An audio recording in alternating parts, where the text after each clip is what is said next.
India is shit. India is piece of garbage. India is a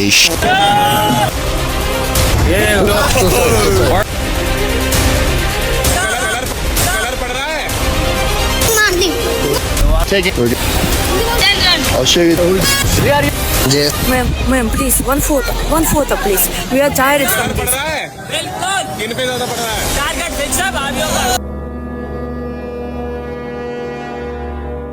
आखिर क्यों foreigner हमारे देश को shit, piece of garbage, worst country ये सब बोलते हैं, और भारत के लोगों के साथ बाहरी देशों में बुरी तरह से रेसिज्म क्यों किया जाता है? Why are you in my country? Why are you here? Here? Yeah, why are you in America? You need, I don't like you guys here. Oh, There's too many of you guys here. ये कोई पहले incident नहीं है। YouTuber अभी and new के साथ Egypt में पहले भी ऐसी इंसिडेंट हो चुकी है। Against Indians is also common. एक हम पर थूकने लगा, गालियां देने लगा अरबिक में और कहने लगा go back to India you dirty Indians. He said I will send you back to India, go out from here and go back to India. It's like ये शब्दों में एक्सप्रेस करना काफी डिफिकल्ट है। आखिर हमारे साथ ही ऐसा क्यों? Why always India face racism? आखिर प्रॉब्लम क्या है? सोल्यूशन क्या है? बात करते हैं। जब भी कोई फॉरेनर बाहर से इंडिया घूमने आता है या रहने आता है तो उसको अच्छी तरह से ये बात पता होती है एक्चुअली उसे क्या क्या अपने वीडियोस में दिखाना है जिससे उसकी वीडियो पर ज्यादा से ज्यादा एंगेजमेंट आए। अगर कोई फॉरेनर अपने वीडियोस में इंडिया को अच्छे वे में पोर्ट्रेट करेगा तो जितने भी नेबर कंट्रीज हैं वहाँ पर उसके वीडियोस को उतना भाव नहीं दिया जाएगा, क्योंकि उस वीडियो में उसने इंडिया की तारीफ की है और उसकी वीडियोस की रीच बस इंडियन तक ही सीमित रह जाएगी। लेकिन दूसरी साइड अगर वो इंडिया का नेगेटिव साइड अपने वीडियोस में दिखाएगा तो जितने भी नेबर कंट्रीज है जो इंडिया को सच में वैसा देखना चाहती है वहाँ से भी उसको भर भर के रीच आएगी, और जितने भी इंडियंस उसकी वीडियो को टैग करेंगे नीचे कमेंट में गालियां देने के लिए उससे भी उसको बहुत ज्यादा रीच मिलने वाली है। तो कुल मिला के ये सारा गेम बस रीच का है। इंडिया को बुरा दिखाओगे तो बाहर के देशों में भी तुम्हारी वीडियो बहुत ही अच्छी तरह से चलेगी, लेकिन अगर इंडिया को अच्छा दिखाओगे तो सिर्फ इंडियंस तक ही सीमित रहेगी। साथ ही बाहर के जितने भी यूट्यूबर हैं उन्हें बहुत ही अच्छे से पता चल चुका है कि इंडियंस की मेंटेलिटी आखिर है क्या। अपने देश में दबाकर बीफ खाने वाला फॉरेनर इंडिया में आते ही कृष्ण भक्त बन जाता है, क्योंकि उसे पता है कि यहाँ पर एक बहुत बड़ा ऑडियंस बेस है जो अपना सर खाली करके बैठे हुए हैं। वो ये देखकर खुश हो रही है कि देखो फॉरेनर ने अपने देश को छोड़कर इंडिया में आकर भगवान की शरण ले ली, भक्ति की राह पर चलने लगा। इंडिया को नेगेटिव वे में दिखाने के पीछे बहुत बड़ा हाथ है कुछ गिरे हुए इंडियंस का, जिन्होंने कुछ पैसे के लिए अपना ईमान धर्म सब कुछ बेच दिया। इनको ऐसा लगता है कि अगर कोई फॉरेनर से आया है तो उसके पास बहुत सारा पैसा होगा, उसको पूरा का पूरा लूट ही लो। 10 रुपए का सामान 100 रुपए में बेच दो, टैक्सी का किराया ज्यादा मांगो, और अगर फॉरेनर थोड़े बहुत पैसे कम करने के लिए बोले तो उसको माफिया की धमकी दे दो। only fear 1,000 rupees. No, we say and agreed. 700 rupees. Janis bada, our naam bada, mafia. Oh, Mr. Banana Man. Namaskar. Hello. Kitna banana? One banana. Kitna? 100. एक देश का भविष्य तय करने के लिए सबसे बड़ा हाथ होता है उस देश की यूथ का। हमारे देश के यूथ ने मीम के चक्कर में कुछ चीजों को इतना ज्यादा बदनाम कर दिया है ना जो कहीं से भी सही नहीं है। जिनको भी ये लगता है कि ये मीम, कॉमेडी, ट्रोल ये सब फन के लिए होता है, इसका रियल लाइफ पे कोई इम्पैक्ट नहीं पड़ता। चलो एक लाइव एग्जांपल देखते हैं। 4 बहनों का एक लौता भाई और भारत का सबसे बेस्ट स्टैंड अप कॉमेडियन हर्ष गुजराल का एक बहुत ही फेमस डायलॉग है 6000 में रशियन आ जाती है। अब ये तो हर्ष ने कॉमेडी के लिए बस एक पंचलाइन मारा था, इसका रियल लाइफ पे कोई क्या ही इम्पैक्ट होना चाहिए, लेकिन रियलिटी कुछ और है। ट्रैवलर यूट्यूबर मुकेश बैकपैकर अपनी रशियन वाइफ और अपने बच्चे के साथ उदयपुर घूमने जाते हैं। वहां जाने के बाद कुछ लोग उनके पीछे पड़ जाते हैं और उनकी वाइफ से जाकर बार बार एक ही बात कहते हैं। 6,000 INR फैमिली के साथ जा रहा हूँ।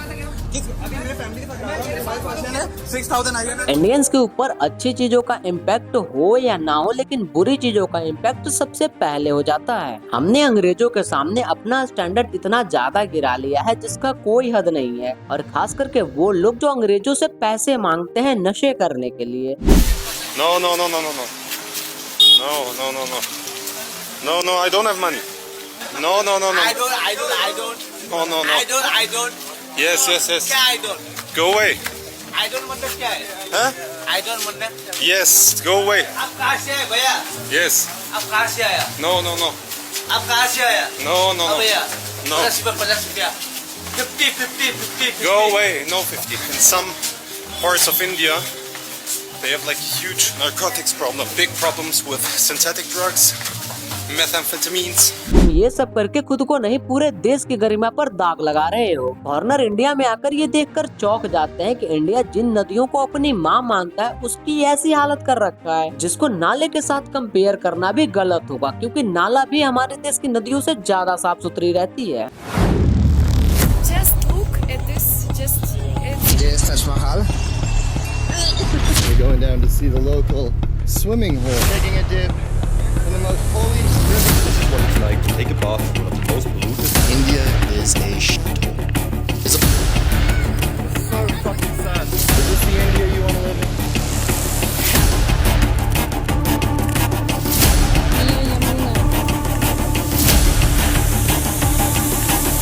जिस देश में नदी को भगवान का दर्जा दिया जाता है, जिस देश में नदी को पूजा जाता है, उसकी अगर ये हालत हुई है तो ये हर हिंदुस्तानी के लिए शर्म की बात है। लेकिन ऐसा क्यों है कि जो चीजें प्रकृति ने हमें खुद से दिया है, उसकी ऐसी हालत के पीछे आखिर जिम्मेदार कौन है? जवाब है हम सब।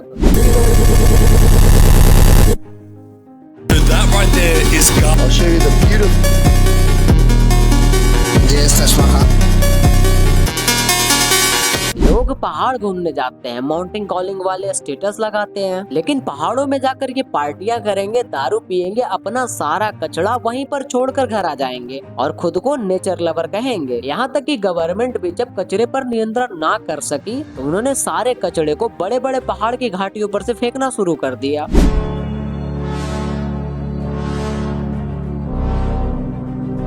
Is this the India you want to live in? Hell yeah! हमने अपने देश की नदियों को गंदा किया, हमने ही अपने देश के पहाड़ को गंदा किया, हमने अपने देश की पानी को गंदा किया और हमने ही अपने देश के हवा को गंदा किया। लेकिन अगर इसके बारे में थोड़ी बहुत भी अगर इंटरनेट पर बात कर दो ना, तो लोग बोलते हैं कि तू इंडिया को नेगेटिव वे में दिखा रहा है। कमियां तो हर देश में होती है। देखो, बात ऐसा है कि ये देश मेरा घर है और मैं इस देश का नागरिक हूँ, मेरा जन्म यहाँ पर हुआ है, तो मैं अपने घर के कमियों के बारे में बात करूंगा या फिर मैं ये कहता फिरूंगा कि देखो बगल वाले घर में तो हमसे ज्यादा हालत खराब है, मैं अपने घर को सुंदर करूंगा, मुझे बगल के घर से क्या लेना देना। कमियां हम में है, लेकिन हमें उसको मानने के बजाय उस पर तर्क करने की आदत हो गई है। कमियां लगभग हर देश में है, लेकिन वो अपनी कमियों को इंडिया के जैसे सबके सामने पोर्ट्रेट नहीं करने देते। जैसे कि अमेरिका के कुछ इलाकों में लोग ड्रग्स के इतने ज्यादा एडिक्ट हो चुके हैं, जिनको यही होश नहीं है कि उन्होंने शरीर पर कपड़े पहने भी रखे हैं या नहीं। वो चलते फिरते ज़ॉम्बीज बन चुके हैं। यूएसए जैसा देश अपने देश के नागरिकों को रहने के लिए घर तक नहीं दे पा रहा। जापान जिसे दुनिया के सामने सबसे सुंदर और रिस्पेक्ट की नजर से देखा जाता है, वहाँ पर 1 मिलियन से ज्यादा लोग हिक्कोकोमारी हैं। ऐसे लोग जो अपने घर से निकलना तक पसंद नहीं करते, वो भी महीनों तक। वो बस एक कमरे में खुद को बंद कर लेते हैं। जापान के यूथ पर वर्कलोड और स्ट्रेस इतना ज्यादा बढ़ रहा है जिसके बारे में किसी को कोई खबर नहीं है। स्टिल हमें दिखाया जाता है कि जापान बहुत ज्यादा सुंदर है, वहाँ के लोग बहुत अच्छे हैं, लेकिन असल में उन पर क्या बीत रही है वो तो वही जानते हैं। स्वीडन जैसे देश में क्राइम रेट बहुत ही ज्यादा तेजी से बढ़ रही है। वहाँ पर किसी को भी दिन दहाड़े गोली मार दी जा रही है। ऐसे ही अगर बाकी देशों के डार्क सीक्रेट जानने हैं तो मुझे तुम कमेंट में बता सकते हो, मैं अगली वीडियो उस पर बना सकता हूँ। बाकी अगर तुम्हें ये वीडियो पसंद आई होगी और इस पर तुम्हारा जो भी ओपिनियन रहा होगा तुम मुझे कमेंट में बता सकते हो। मैं मिलता हूँ तुमसे अगली वीडियो में, तब तक के लिए जय हिंद।